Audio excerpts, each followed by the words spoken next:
case you were wondering how cold it got last night and why am I all bundled up like this in the desert, check this out.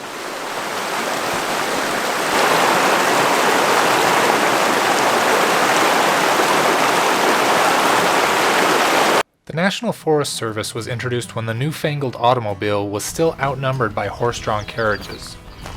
The network of dirt roads that we have now didn't exist, you just explored the area on horseback. The forest was managed by rangers at ranger stations like this recently restored site near Castle Rock Campground. The ranger's family would usually live with them from spring to fall. The ranger stations were set up so that they were within a day's ride by horse, and rangers would move between each, keeping in communication and managing the area. Since they lived in relative isolation, as much food as possible was grown on site, and the families had to be self-sufficient. Trips to nearby towns may be weeks apart. However, a cave carved out of the local rock provided cool storage. Remember, there was no refrigeration or air conditioning back then. No power line, no generators until much later. The CCC improved things quite a bit in the 1930s, but it was still very rugged compared to what we're used to today.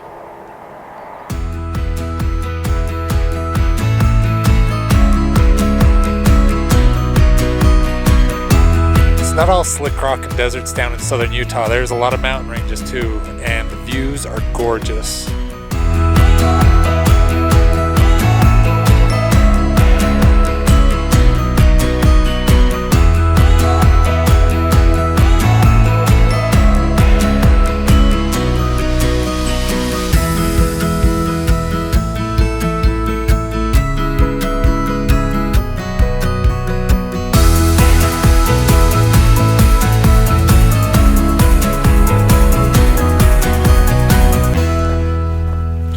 Belknap Ranger Station was all removed and gone. They got a really cool display there, but this one is still up, it looks like.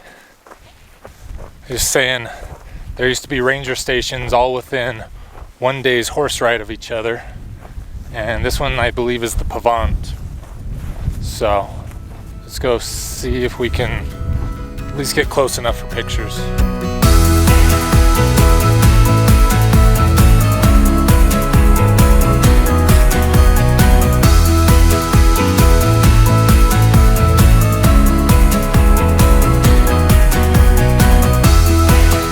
All the trees around here are all junipers, except for these big guys, obviously planted by the rangers at some point.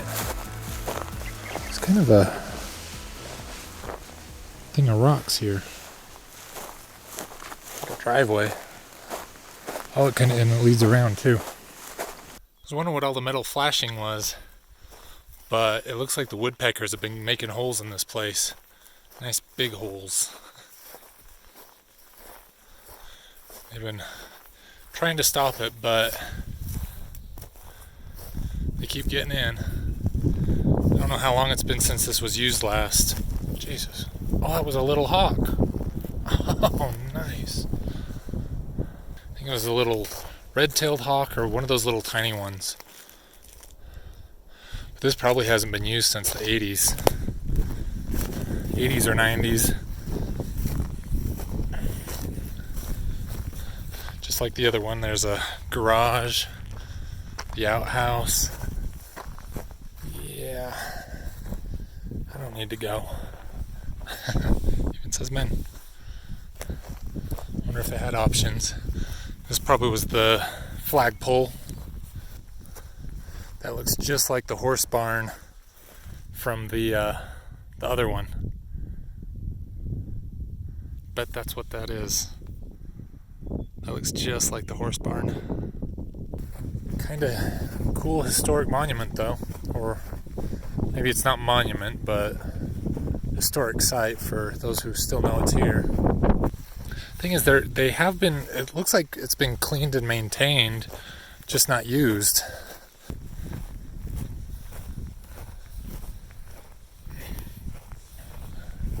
Kind of afraid to look inside.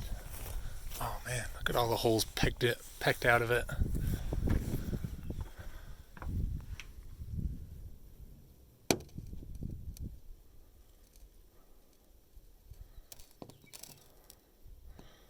cool. But it's not like it's been abandoned by the National Forest Service. They are keeping it alive. Just nobody ever comes here to see it.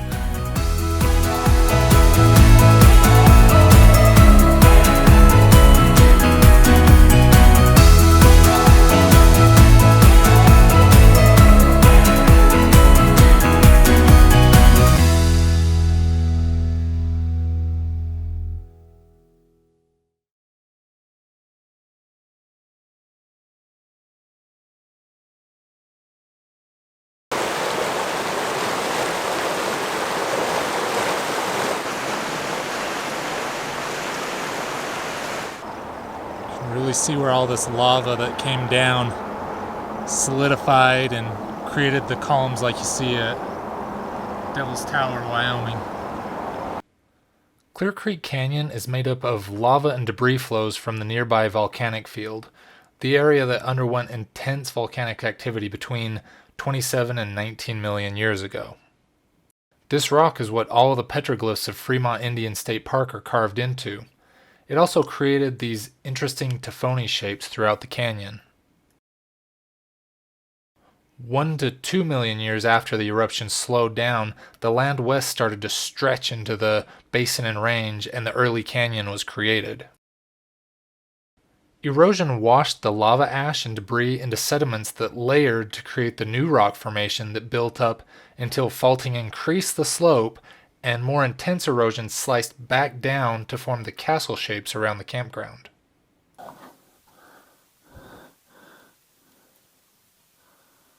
These rocks are embedded in the ash flow or whatever it was from the eruptions.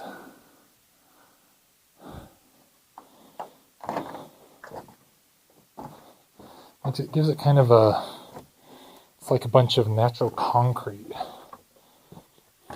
See, look at this all along this layer here.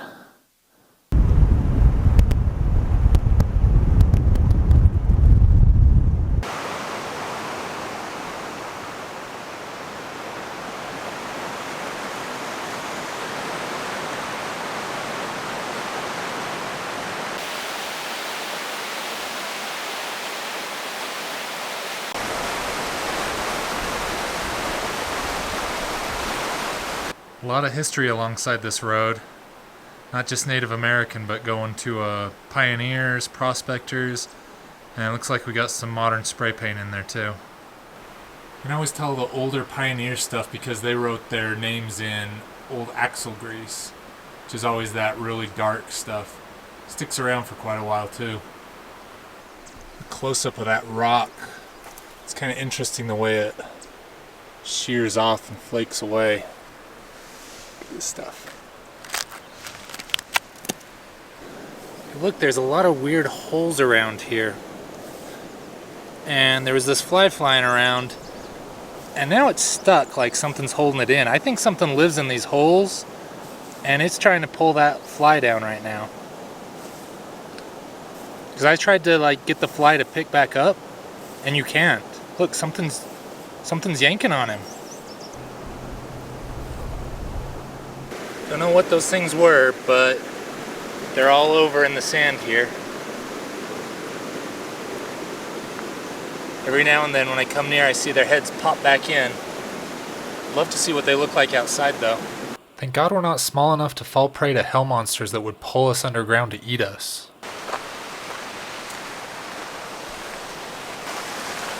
Oh, there's the falls up here.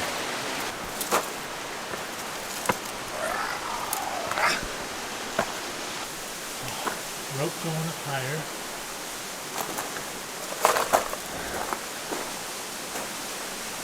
People burning fires in there, but I don't think you can get access. Let me try. I'm not gonna bother climbing that. Let's go look at it from below. Pretty hidden falls here in the middle of the Narrows. Looks like it runs most of the year.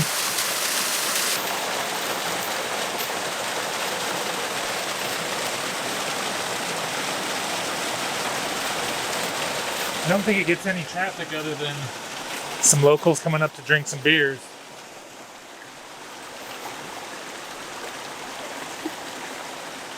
It's very narrow, there's not a lot of room. It's not like a hike. You just have to crawl around a bit to get to it.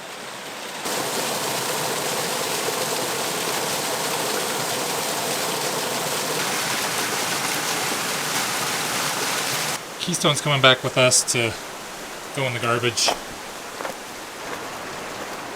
People tagged it. Oh, look. So we got rock climbers here.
The Tusher Mountains are the remnant of volcanoes that defined the canyon below. Besides being a beautiful alpine break from the heat below, the volcano left some amazing rocks. Mineral-rich rocks that drove a mining boom for gold in the 1890s.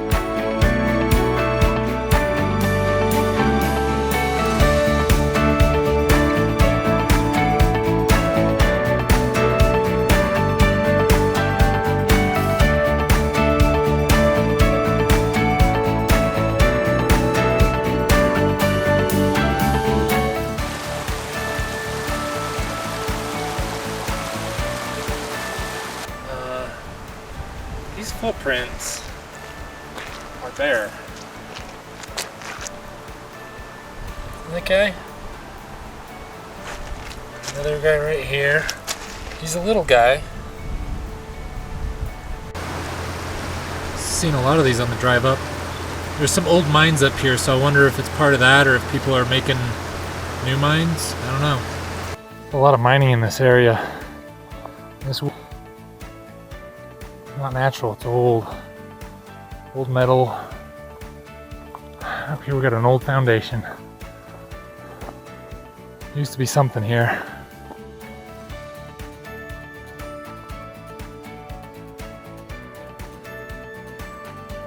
Something that had a nice fire pit.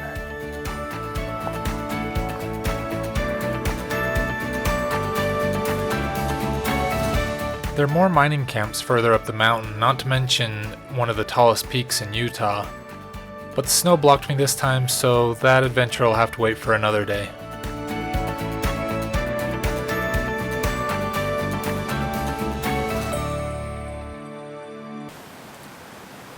Okay, that vacation was so much better than I thought it would be. It had gorgeous scenery, it was historic, folkloric, it had everything. I thought it was just going to be like some petroglyphs and it would just be a bunch of pictures of petroglyphs. This whole area, Clear Creek Canyon, is so beautiful on its own. Just it's a lot different than a lot of places because it's basically a giant solidified pyroclastic flow from some million-year-old volcanoes in the Tusha Range. It was amazing. There were so many places here that I wanted to explore more. And it worked out great since, I mean, the whole idea was to go a place where there weren't that many people, that I hadn't been before, that other people hadn't been before, and it worked out. I didn't see anybody the whole time. I passed people in cars, waved as I drove past. There were other people in the campground that I would wave as they walked down the road, but the only time I really interacted with people was when I was paying for my ticket at the state park to get in, and that was about it. Everything else, I've kind of been on my own, which, given all the virus and stuff, it's pretty good, I think. When I was in the state park looking at all the petroglyphs and stuff, I didn't even go on all the trails. I thought I'd be able to hit them all because there weren't that many, but I only made it through half of them in a couple days and learned a whole lot about the area, learned about all the landscape and geology, and then learning about the local peoples and all the traditions and all the weird things like the curse they put on the area because of the freeway and the area around here. There's so many national forest roads that you can go and camp anywhere. Passed a lot of people in their RVs and stuff. Again, everybody out having fun, but distance from each other having fun. And it was just so much to do out here. There wasn't that many people. I don't know if it's always like this, or if it's just because of the virus, or if it's because the season isn't optimal yet, or it's past the optimal season. But it seems like this place is unknown. There's not that many people. Maybe the locals are coming up here and enjoying it in their RV, driving their ATVs around, but this area is gorgeous. It could be like I say, the whole canyon could be a national monument or something just because of the history it shows of the geology and all the people, and it's really pretty to boot. Going through the Narrows was so great, seeing the little hidden waterfalls. The other thing that's great about this whole area is it's so accessible. I mean, I'm surprised you can't hear it right now. The freeway is just right on the other side of this ridge. All the trails, everything I went on, nothing was longer than half a mile. Some of them were kind of steep. It's not to say that they're all wheelchair accessible, but it's short trails. They're easy. If you just want to drive in your car and look out the window, you can see so much out your window. Driving down Clear Creek Canyon, it's just a drive. Such a great place if you were on a road trip to stop through and just do a little scenic bypass, maybe camp out at this area. But yeah, this was such a good trip. I'm so excited that I took this. I feel better. I feel like I've been asleep for 2 months, just roaming around the house like a zombie. Now all of a sudden I'm back to normal, and now I feel like I'm working towards something, and I feel like I'm getting out of this soon, plan what I want to do in another few weeks. But because of the situation, it's a really good time to kind of avoid the crowds, avoid the national parks that God knows they can use a break anyway. Now's a good time to, if there was a little campground you heard of up in the mountains near you, just visit it and spend a night there and sit around a campfire just to kind of get your mind away from everything that's going on. There's a lot of places you can get out of the house, leave the house, not even wear a mask. I don't have a mask, and still be in an area where you're completely isolated and you're in no danger and you're no danger to others.